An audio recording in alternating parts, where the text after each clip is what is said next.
Hello everyone, welcome to our YouTube channel. We are going to study about evolution. So what is exactly evolution that we are going to study in this chapter? Evolution basically it is what? So let's begin to see what is exactly the evolution. So evolution is a gradual change occurring in living organism over a long duration. Means what? Evolution is nothing but we can say the changes which is occurring on the earth in the living organism by day. This is a very slow going process through which development of organism is achieved, we can say. All the stages in the changes occur in various components ranging from stars and planet.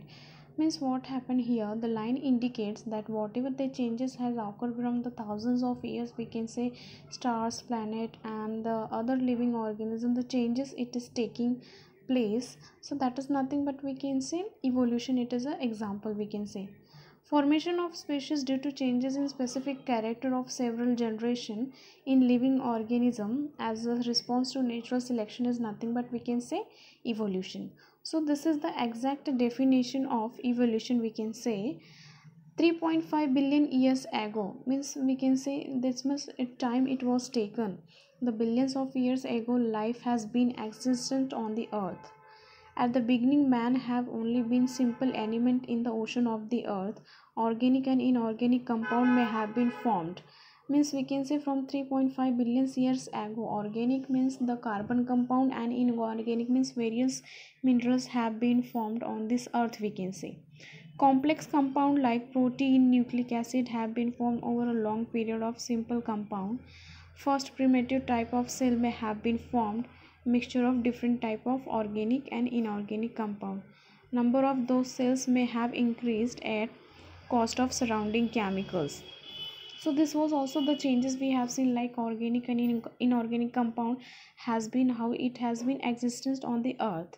At present, crore or species of plant, means we can say thousands of varieties of diversities are there of plants and animals, as ranges from unicellular, like unicellular means we can say that is a single cell, that is amoeba we can say, and paramecium and man giant whale. The plant diversity consists of various species ranging from unicellular, that is a chlorella is a type of a unicellular organism we can say, and huge banyan tree that has been exist on the earth. Organisms are present all the places like air, water, land, rock. Human have shown curiosity about origin of life. Means the life has become changed day by day. If we will see the great diversity in all the living organisms, different theories of origin and evolution of life has been proposed till today. Gradual development of living organism is being accepted, as we know the changes it has been occur in the day by day we can say. So theory of evolution. Now what is exactly the theory of evolution? According to the theory, first living material has been formed in ocean due to course of time, we can say. The first living material has been formed in the ocean, we can say. Gradual changes occur in unicellular organism. So basically gradual change has been occur we can say in unicellular organism. Changes and development in living organism has been all round and multi-dimensional, and this leads to evolution of different types of organism. Hence overall process is nothing but we can say evolution. So progressive development of plant and animal from the ancestors have different structural and functional organization. So we can say that is a functional organization is called evolution. Means day by day the changes which has been occurred from various living organism to human being. So that is nothing but we can say evolution is the concept. Thank you all of you.